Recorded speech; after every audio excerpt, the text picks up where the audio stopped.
கலந்தது தொடர்பான வழக்கை தாமாக முன்வந்து விசாரித்தது பசுமை தீர்ப்பாயம். அப்ப அரசாங்கத்தை நோக்கி தீர்ப்பாயம் பல்வேறு கேள்விகளை முன் வச்சாங்க. குறிப்பா கடலில் எண்ணெய் கலந்தது தொடர்பாக நிபுணர் குழுவை ஏன் அமைக்கவில்லை, மாவட்ட நிர்வாகமும் வருவாய் நிர்வாகமும் என்ன செய்து கொண்டிருக்கிறது, பாதிக்கப்பட்ட மக்களுக்கான தீர்வு என்ன, இப்படி பல்வேறு கேள்விகளை பசுமை தீர்ப்பாயம் முன் வச்சது. அரசாங்கத்தின் தரப்புல இது சிபிசிஎலோட குற்றம் தான், தனி மனித தவறு தான், நாங்க எதுவும் பண்ணல அப்படின்றதெல்லாம் சொல்லியிருந்தாங்க. இதெல்லாம் தாண்டி தமிழகத்தை சேர்ந்த அதிகாரிகள், குறிப்பா தலைமைச் செயலாளர், அப்புறம் மாநகராட்சி ஆணையர், இவங்கெல்லாம் நேர்ல போயிட்டு கள ஆய்வு செஞ்சாங்க. கள ஆய்வுக்கு பிறகு இன்னைக்கு வரைக்கும் கடலில் படிந்திருக்கின்ற எண்ணெயை அகற்றும் பணிகள் தொடர்ச்சியா நடந்துட்டு இருக்கு. களத்தில் செய்தியாளர் ராஜ்குமார் இருக்கிறார். ராஜ்குமாரோட பேசலாம். ராஜ்குமார், நீங்க களத்தில் இருக்கீங்க. தற்போதைய நிலை என்ன? முழுமையாக எண்ணெய் கசிவை அகற்றுவதற்கு இன்னும் எத்தனை நாள்கள் தேவைப்படும்?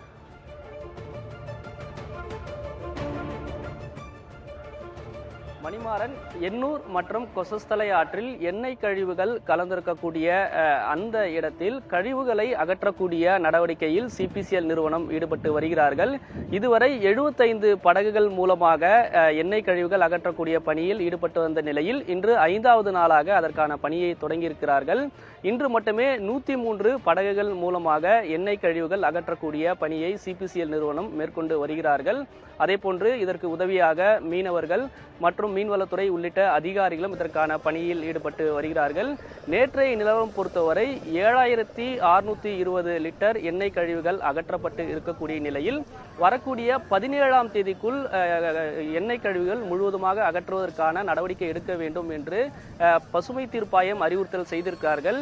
எனவே அதன் அடிப்படையில் மிக வேகமாக எண்ணெய் கழிவுகளை அகற்றக்கூடிய பணியில் ஈடுபட்டு வருகிறார்கள். மேலும் நவீன இயந்திரங்கள் பயன்படுத்துவதற்கான நடவடிக்கையும் மேற்கொண்டு வருகிறார்கள். குறிப்பாக வரக்கூடிய 17ஆம் தேதி தோராயமாக எண்ணெய் கழிவுகள் அகற்றுவதற்கான நடவடிக்கையும் 20ஆம் தேதிக்குள் முழுமையாக எண்ணெய் கழிவுகள் அகற்றுவதற்கான பணியில் ஈடுபட்டு இருப்பதாகவும் 20ஆம் தேதிக்குள் முழுமையாக அகற்றுவதற்கான நடவடிக்கை எடுக்கப்பட இருப்பதாக சிபிசிஎல் நிறுவனம் அதிகாரிகள் தெரிவித்திருக்கிறார்கள்.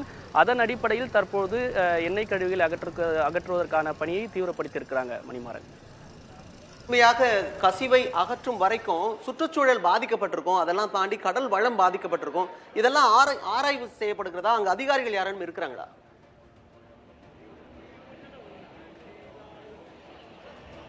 அதாவது இந்த பகுதியில் 20 சதுர கிலோமீட்டருக்கு எண்ணெய் கழிவுகள் கசிந்திருப்பதாக ஏற்கனவே ஆய்வு மூலமாக தகவல்களை உறுதிப்படுத்தியிருக்கிறார்கள். மாசு கட்டுப்பாட்டு வாரியம் அதற்கான நடவடிக்கை ஏற்கனவே எடுத்ததன் அடிப்படையில் இன்னும் எண்ணெய் கழிவுகள் பரவாமல் தடுப்பதற்கான நடவடிக்கை உறுதிப்படுத்த வேண்டும் என்ற அடிப்படையில் அதற்கான ஏற்பாடுகள் செய்திருக்கிறார்கள். குறிப்பாக ஆயில் கண்டெய்ன்மெண்ட் பூம் என்ற நவீன கருவி மூலமாக கடலில் கலந்திருக்கக்கூடிய எண்ணெய் கழிவுகள் இன்னும் பரவாமல் தடுப்பதற்கான நடவடிக்கை எடுத்திருக்கிறார்கள். அது மட்டும் இல்லாமல் இந்த பணியை வேகப்படுத்த வேண்டும் என்ற நடவடிக்கையில்தான் 75 படகுகள் மூலமாக எண்ணெய் கழிவுகள் அகற்றப்பட்டு வந்த நிலையில் இன்று 103 படகுகள் மூலமாக மீனவர்கள் மற்றும் சிபிஎஸ்எல் நிறுவனம் சேர்த்து எண்ணெய் கழிவுகளை அகற்றுவதற்கான நடவடிக்கை எடுத்து வருகிறார்கள். இந்த பணியை இன்னும் வேகப்படுத்த வேண்டும் என்ற அறிவுறுத்தல் தான் தென்மண்டல பசுமை தீர்ப்பாயம் தெரிவித்திருக்காங்க. ராஜ்குமார், நிறைய ஒரு கேள்வி. 2017ஆம் ஆண்டு இதே போன்ற ஒரு சம்பவம் நடந்தது. அப்போ பாதிக்கப்பட்ட மீனவர்களுக்கு இழப்பீடு வழங்கப்பட்டது. அது போன்று இப்பொழுதும் பாதிக்கப்பட்ட மக்களுக்கு இழப்பீடு கிடைக்குமா? அதற்கு எத்தனை கால அவகாசம் ஆகும்?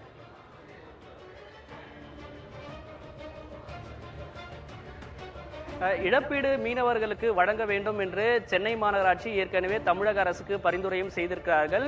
எண்ணூர் பகுதியில் 8 மீனவ கிராமங்களுக்கு இந்த இடம் வாழ்வாதாரமே முடங்கி இருக்கிறது.